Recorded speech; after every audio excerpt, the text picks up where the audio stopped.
നിൽക്ക് പോവല്ലേ, ഞാൻ വീണ്ടും പുതിന വെച്ചിട്ട് നിങ്ങൾക്കൊരു സാധനം ചട്നി ഉണ്ടാക്കി കാണിച്ചു തരാം. സൂപ്പർ ചട്നിയാണ്, എല്ലാവർക്കും ഇഷ്ടപ്പെടും. അതിനായിട്ട് ഞാൻ ഉണ്ടാക്കുന്നത് എന്താണെന്നറിയോ, ഒരു ചീനച്ചട്ടിയിലോട്ട് നമ്മൾ കുറച്ച് എണ്ണ ഒഴിക്കുക.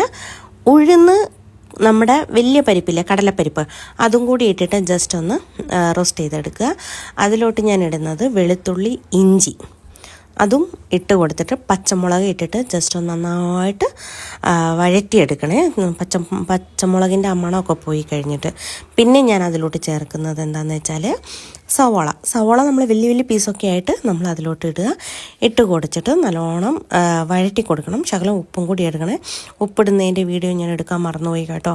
അപ്പം ഞാൻ അതും കൂടി ഇട്ടിട്ട് നന്നായിട്ടൊന്ന് വഴറ്റി ഒരു കളറ് മാറി വരുമ്പോൾ നമ്മുടെ ഒരു പിടി പുതിനയില നമ്മൾ അതിലോട്ട് ചേർക്കണം. പിന്നെ പുളിയും ചേർക്കാൻ മറക്കല്ലേ. ഇട്ടിട്ട് നന്നായിട്ടൊന്ന് വഴറ്റി കൊടുക്കുക. പുതിനയിലയുടെ വാടിക്കഴിഞ്ഞാൽ അതിൻ്റെ ഒരു നല്ലൊരു മണം വരും. അതുവരെ നന്നായിട്ട് വാട്ടിക്കൊടുക്കണം. വാട്ടിക്കൊടുത്ത് കഴിഞ്ഞതിന് ശേഷം അതൊന്ന് ആറാൻ വെക്കണേ. ഒരു 10 മിനിറ്റ് തണുപ്പിക്കാൻ വെച്ച് കഴിഞ്ഞതിന് ശേഷം നമ്മൾ തേങ്ങ വന്നിട്ട് മിക്സിയുടെ ജാറിൽ ഇട്ടിട്ട് ഒന്ന് ജസ്റ്റ് ഒന്ന് കറക്കി കൊടുക്കണേ. തേങ്ങ ചിരവിയത് കറക്കി കൊടുക്കണം. അപ്പം പിന്നെ നമ്മൾ അതിലോട്ട് നമ്മൾ ഈ വറുത്ത് വെച്ചത് ഇതെല്ലാം നമ്മൾ അതിലോട്ട് ഇട്ടിട്ട് കുറച്ച് വെള്ളം കൂടി ഇട്ടിട്ട് നന്നായിട്ട് പേസ്റ്റ് രീതിയിൽ അരച്ചെടുക്കുക. Super chutney ready.